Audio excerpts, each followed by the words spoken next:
Bom, na aula passada nós vimos que então o Brasil não é uma democracia, é uma república e a gente tem que pensar dessa forma e você vai ter várias consequências. Então, finalmente você vai entender um pouquinho. Então, se nós somos uma república, por que quando a gente está satisfeito, quando o povo está insatisfeito com a política e com nossos políticos, por que a gente vem para a rua? Por que tem um movimento vem para a rua?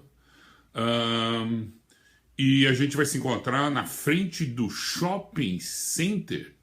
Querido, numa república você tem um representante já eleito. Por que você não vai na casa dele? Por que você não vai no escritório dele? Por que você não faz um protesto na frente da Assembleia Legislativa? Então não faz sentido você ignorar. Se a gente tem uma república, você tem quem? Um canal para protestar, que é aquele fulano que você elegeu. Então você vê que um movimento que já pegou, toda a imprensa está falando sobre o vem para a rua, isso não é correto, porque a rua está atrapalhando outras pessoas, você está fechando a Avenida Paulista, você está criando uma confusão, não é apropriado numa república ir para a rua. Quem pegou esse espírito foi o movimento Brasil Livre, está aí um parabéns para eles, porque eles protestaram de fato na frente do Congresso Nacional. Parabéns. Então esse movimento Brasil Livre tem pelo menos uma melhor concepção, e são jovens. O Kim Kataguiri tem 19 anos, eu converso com ele de vez em quando, realmente, eu sempre falei, parabéns, vocês têm uma essência do que é, e é aí que você tem que fazer o protesto. Um dos problemas é claro que ninguém lembra de quem ele votou. Ninguém sabe quem foi que eu votei para vereador, quem foi meu congresso, quem realmente foi meu deputado federal, foi deputado estadual. Então você não sabe. Nós vamos ver depois, se você pensar bem, e já vou dar uma dica, o problema nem é que você não sabe. Pense um pouquinho, eu dou um minuto aqui, vou dar um minuto para vocês, nessa linha mesmo. Pense. O problema é que o seu deputado não sabe quem você é. É o contrário. Ele não tem como te mandar um e-mail, ele não tem como te mandar uma notificação, olha, vou votar nisso semana que vem, o que vocês acham? Olha, isso que eu fiz esse ano, aqui tem um relatório, e eu estou indo bem, o que vocês acham? E eu quero, daqui a 3 anos, que vocês me reelejam. Então, você já percebe uma grande falha da nossa república. Aí se ficar falando mal da democracia, não tem nada a ver. A nossa democracia não está em jogo. O que está em jogo é a nossa república, e a gente não está seguindo o princípio republicano. A outra coisa que tem a ver com a ditadura militar, nós temos páginas e livros e livros escritos, como eles foram um atentado à democracia, como eles acabaram, inclusive a luta para conquistar a democracia, que é o que eu já falei na aula anterior. Mas olha aqui, pessoal, nas eleições realizadas em outubro de 95, que houve? Eleições? Eles continuaram eleições democráticas? Não, eles continuaram as eleições republicanas. Você podia ainda eleger, tanto é que vocês elegeram, acho que em 65 você tinha que eleger para governador, e todo mundo elegeu. Então, o governo militar, ele manteve a república. Tá bom, caçou uns deputados que eram comunistas, que era o que eles estavam preocupados, então até aí fez no Chile. Então, mantiveram as eleições, fizeram uma coisa muito interessante. Eles exigiram, eles realmente eliminaram todos os partidos, exigiram que houvesse só 2 partidos, um partido, entre aspas, de esquerda e um partido, entre aspas, de direita, como no mundo inteiro. Então, os militares, logo no início, perceberam que o grande problema do Brasil é essa proliferação de partidos políticos. E eles estabeleceram eleições indiretas para o executivo. Então, aí houve uma ruptura do processo republicano, no sentido de que, não, pessoal, fazer as leis, a gente vai ainda permitir vocês estabelecerem os deputados e senadores para fazerem as leis. Mas vocês têm sido muito ruins em escolher as pessoas que executam as leis. Né? O Jânio Quadros, professor de de primário. Desculpe, ele não era um bom candidato para o executivo, ele não era um executor. O Goulart também, o Goulart, né, fazendeiro, não tinha nada de administração. Então nesse sentido, eles tiraram das nossas mãos o direito de escolher o presidente e eu acho que os governadores. Mas não tiraram do Congresso. Então, o Congresso é que votaria de uma forma indireta o seu presidente. No sentido, olha, se você escolheu bem os seus deputados, eles são pessoas inteligentes, e eles que fazem as leis vão saber quem é o cara mais capaz de implantar as leis. Pensando bem, a gente elege o presidente da República e logo em seguida ele indica 30 ministros para fazer as várias áreas do executivo, que você não participou. Então, o presidente é interessante, mas quem toca o Brasil são os 35 ministros, ou 30, dependendo do ano que você está falando, e nós o elegemos ele. Então, o resumo da OPA, o governo militar tirou até muito pouco da nossa capacidade republicana, e se você pensar bem, você pode até argumentar que teria sido até melhor a votação indireta, como é no parlamentarismo. No parlamentarismo é assim. Então, você não pode acusar o governo militar de ter sido antidemocrático e nem muito antirrepublicano, porque a Inglaterra, vários países da Europa são parlamentaristas. Eu não me apresentei até agora. Eu sou Stephen Candice, eu fui um dos primeiros brasileiros a ser aceito na Universidade de Harvard, a Harvard Business School, considerada, na época, pelo menos uma das melhores escolas de administração do mundo, e muitos de vocês vão estar achando, pô, o que um administrador entende de política? Que contribuição eu, como administrador, posso trazer para a política? Mas o administrador tem muita experiência em política e atividade política. Primeiro, nós temos eleições para presidente, nós temos assembleias dos acionistas, nós temos assembleias extraordinárias que podem acabar no impeachment, nós temos diretorias que seriam nossos ministérios, nós temos um orçamento anual que a gente tem que cumprir ou não, nós temos governança, nós temos o TCU, que é o Departamento de Auditoria Externa, e nós somos os que mais experimentos fizemos, porque países conseguem fazer poucas experiências. Nós temos o quê? 120 países que a gente podia emular, 90 são praticamente iguais, mas em administração a gente testa várias formas de governança, várias formas políticas. Então eu acho que sim, tem muita coisa que nós podemos ensinar. Inclusive a Constituição chama-se contrato social. Quer dizer, toda empresa começa com uma Constituição, um contrato social.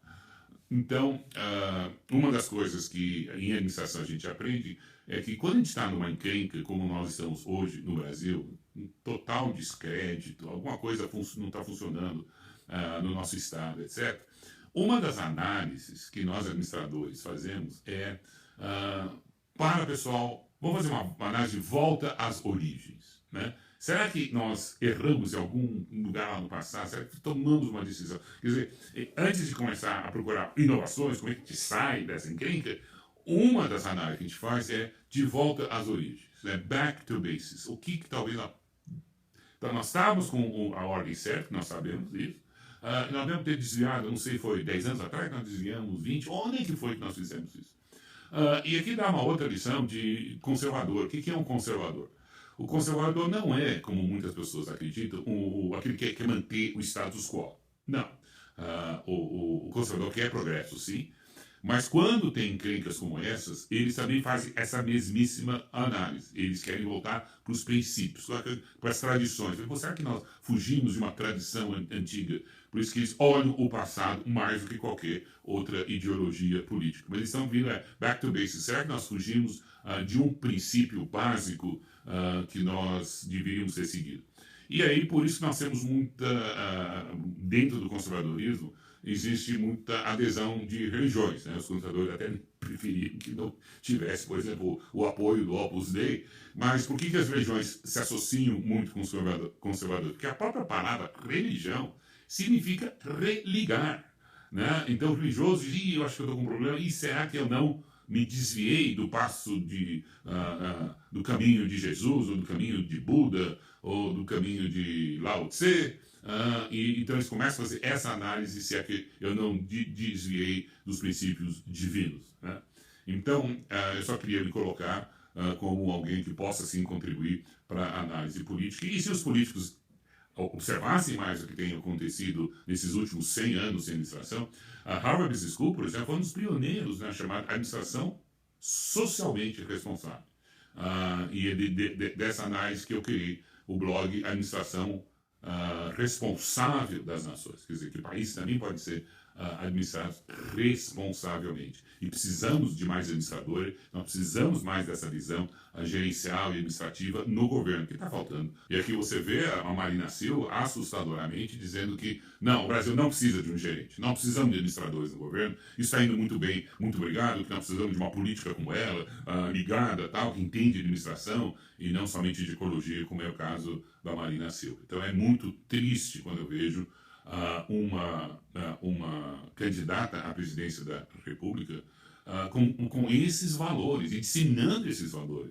E ela tem 20% da população brasileira que acha, não precisamos de um gerente, não precisamos de conceitos de administração no governo, num país tão enorme. Então, não, isso é para a empresa tudo bem precisa de um gerente. Mas um país, por que o país vai precisar de uma concepção gerencial do mundo? Por que nós passamos da democracia para a república? Na medida que as cidades começaram a se tornar mais complexas, eu não tinha mais tempo, eu era um artesão, e o pessoal, olha, tem que ir lá na Assembleia, lá no mercado, nós temos que dizer se nós vamos aumentar os salários dos soldados. Pô, pessoal, vamos lá, caiu um dique, nós precisamos agora ver se a gente vai construir aquele dique ou fazer um novo dique que nós estamos precisando. Pessoal, vamos lá, você precisa para trabalhar e nós vamos lá. Pô, eu tenho coisa para fazer, eu não posso ficar correndo. E à medida que os estados se tornaram mais complexos, a democracia acabou não tendo condições de sobreviver. Então chegou no momento e falou, quer saber o negócio? Eu vou contratar o Pedro. O Pedro é um amigo meu, muito inteligente. Falei, Pedro, você não quer fazer nada? Em vez de você deixar de ser açougueiro, mas eu gosto do jeito que você toma decisões, você é um cara interessante, eu vou te pagar R$1 ou um denário, eu vou te pagar R$1 por mês e você vai e me representa nas decisões. Eu te dou uma procuração, e você me representa, com 40 mil eleitores, olha aí, cada deputado poderia ter R$40 mil, então ótimo, eu posso continuar, eu no meu caso, continuo dando uma palestra, que eu cobro uma fortuna, e pago R$1 para o cara. Aí também pagaria R$1 para um senador, pagaria R$1 para o meu vereador, e caramba, com R$5 eu estou resolvido. E tem pessoas brilhantes e inteligentes tomando essas decisões por mim. Eu falei, não, Pedro, então você vai lá, você vai pagar, eu te dar R$1, você uma vez por mês se encontra comigo, né? Então você me procura, a gente discute as leis que você está analisando, você me explica, olha, Cândido, eu estou achando que por essa razão eu vou votar a favor, eu vou votar contra, eu posso concordar ou não, e assim vamos indo. O orçamento você vai, obviamente, me apresentar, eu falei, pô, Pedro, eu não posso pagar tudo isso, tem que reduzir esse orçamento, que nós fez? Isso existe em condomínio. No condomínio, muitas vezes, uns condôminos não têm tempo para ir para a Assembleia do Condomínio, e mandam uma procuração. Você está entendendo? É uma procuração. A República, na realidade, é uma autóloga de uma procuração para o seu deputado, ou senador, vou manter aqui no Legislativo, e o senador dá uma procuração para que ele vote em seu nome. Aí eu pergunto, vai ser uma procuração irrevogável, irretratável? Você daria uma procuração irrevogável para o seu deputado por 4 anos? Por que por 4 anos? Porque as eleições são em 4 anos. Não. Mas por que eu não posso dar uma procuração revogável? Se nós 40 mil depois, esse cara é um bandido, nós elegemos errado, que merda. Então a gente revoga a procuração e ele perde o mandato e a gente vai correndo achar outro para nos representar durante o legislativo. Qual o problema? Não tem nenhum problema. As decisões não são feitas mês a mês, talvez por um mês ele tem ainda um mandato, mas a gente faz um aviso prévio de 30 dias, depois a gente coloca o outro. Então não há nenhuma razão nem para ter eleições. Porque basicamente o que é uma eleição, nesse conceito de procuração, quando a gente vai nas escolas e elege no dia 15 de novembro, é uma grande besteira, porque basicamente o que nós estamos fazendo é dando uma procuração para aqueles candidatos que apareceram.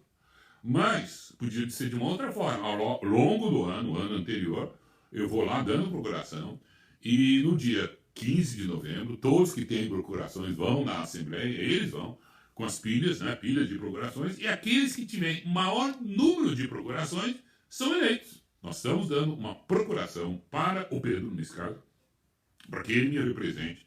E mais, eu acabei de decidir o salário dele, vou te pagar R$1. Eles decidem o salário, eles decidem o orçamento. Não, querido, não é assim, você está tendo uma procuração minha. Eu acho que isso é uma coisa que a gente podia estar pensando, é uma coisa que o administrador faria. Né? E não é uma coisa totalmente fã, porque está aqui uma procuração dada por um deputado, o Zé Disseu, o famoso Zé Disseu, ele deu uma procuração para o seu advogado. Ele é advogado, mas ele deu uma procuração para o seu advogado, ou representar melhor do que ele.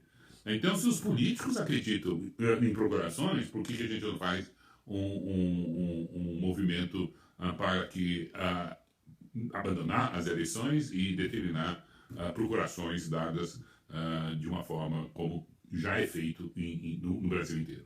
Quem eu gostaria de ter como procurador? Bom, eu estou falando pessoalmente. Aqui eu queria ser um cara inteligente, investigativo, que consegue ver as sacanagens que podem surgir, que seja um grande observador, que tenha raciocínio, e no meu caso, alguém que tenha estudado um pouquinho de administração. Então, esse para mim seria o paradigma de se escolher um bom representante, alguém, eu acho, mais inteligente do que eu. Né? Eu não vou querer alguém mais burro do que eu, como infelizmente não vou mencionar o nome do deputado, mas vocês sabem a quem eu estou me referindo. Então a gente teria que ver o currículo dele, se ele estudou, aonde, etc.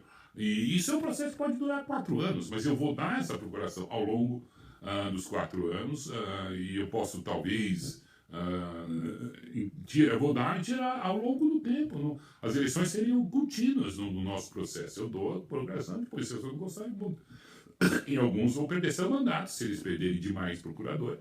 Mas, por outro lado, eles vão ter reeleições praticamente garantidas. No executivo também. Um presidente de uma das 500 maiores empresas do Brasil, alguém com muita experiência, alguém que já tivesse tido 100 mil funcionários trabalhando abaixo dele, que tivesse trabalhado com orçamentos de bilhões, etc. Não, um professor de sociologia, que teve uma secretária, que dividia essa secretária com Paulo Renato, que acabou sendo o ministro da Educação. Muita gente vai pensar de outra forma, não, eu quero alguém que me represente, que seja semelhante como eu, que pense mais ou menos como eu também. Eu não posso ir muito contra isso, posso entender. Então, se eu sou negro, eu me sentiria mais confortável se o candidato fosse negro. Mas aí quando você começa, eu quero alguém semelhante como eu, imagine você negro e gay ao mesmo tempo. Aí o que você faz? Aí você tem um problema. Você não sabe se vota num deputado gay que vai te representar, e temos vários assim, ou você vai votar num negro. Você vai ter que decidir. Quando os seus critérios são alguém parecido comigo, você vai ter que decidir. Eu sou meio contra esse tipo de forma de escolher, embora eu entenda exatamente porque ela é feita, mas a minha visão, eu trabalhei muito com ONGs, eu criei o prêmio beneficente para organizações não governamentais, e na nossa concepção, você votaria para aquele que melhor sabe tomar decisões, mas se você é negro, você contribuía com R$5 para uma ONG, organização não governamental, que defenda os negros. E aí talvez pode tirar um negro e ele vai encher o saco dos 513 deputados. Aliás, não vai ser vai provavelmente ter 500 lobistas, né, seria um lobista, que iriam encher o saco dos 513. Olha, você não está pensando nos negros nessa. E se você é gay, você também. Aí vai sair mais caro, você vai pagar mais R$5 para uma ONG de direitos.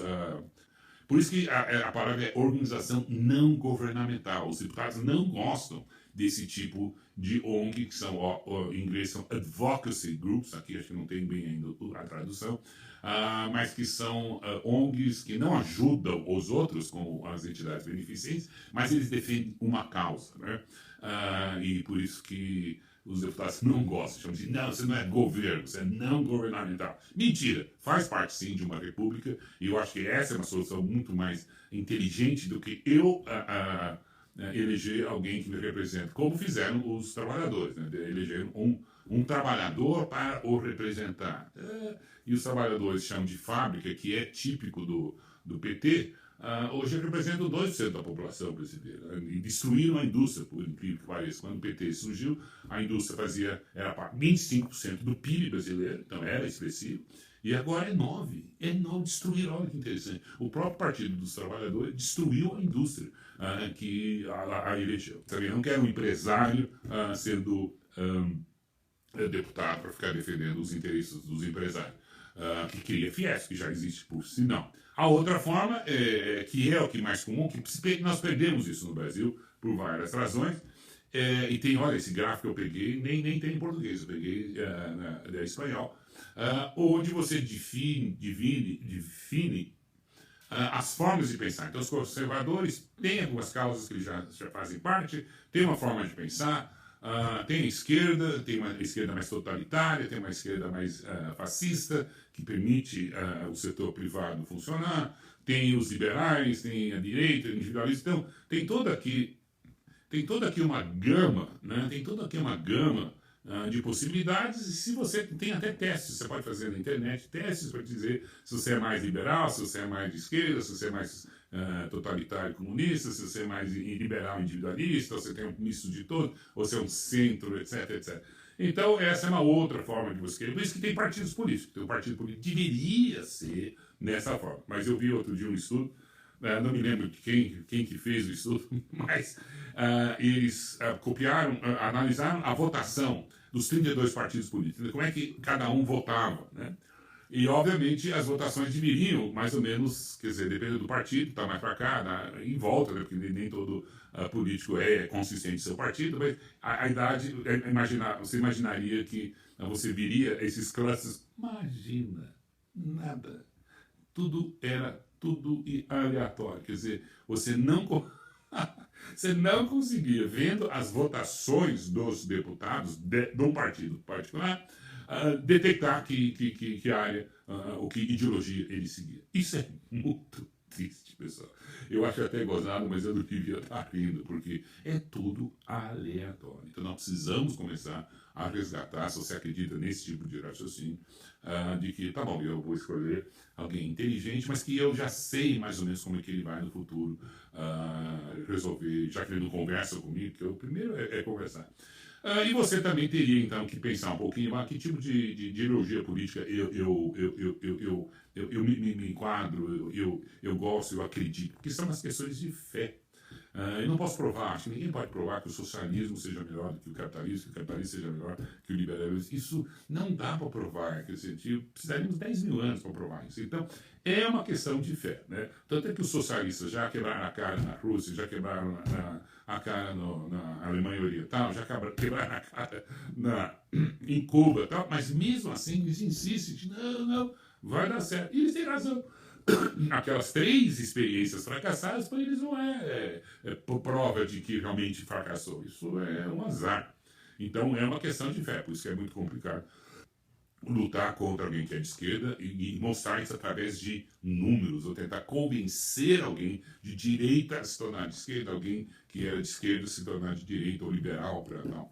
Então, esse é um ponto que eu queria lembrar para vocês. Não façam isso, não percam tempo. Eu vejo tantos blogs de direita querendo começar a esquerda e a esquerda tentando começar a direita. Não funciona. É uma questão de fé.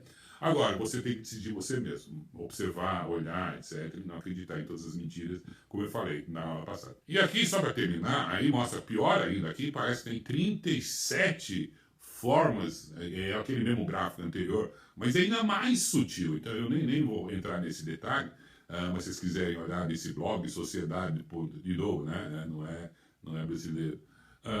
E aí também fico meio preocupado. Falei, caramba, será que eu não tenho a menor ideia de exatamente onde eu me figuro. Mas, do final desse curso, eu espero que você tenha pelo menos, eu vou simplificar, eu acho que vou falar sobre 6 grandes movimentos, o resto para mim é detalhe. Então, nos próximas aulas eu vou dar um pouquinho de princípios básicos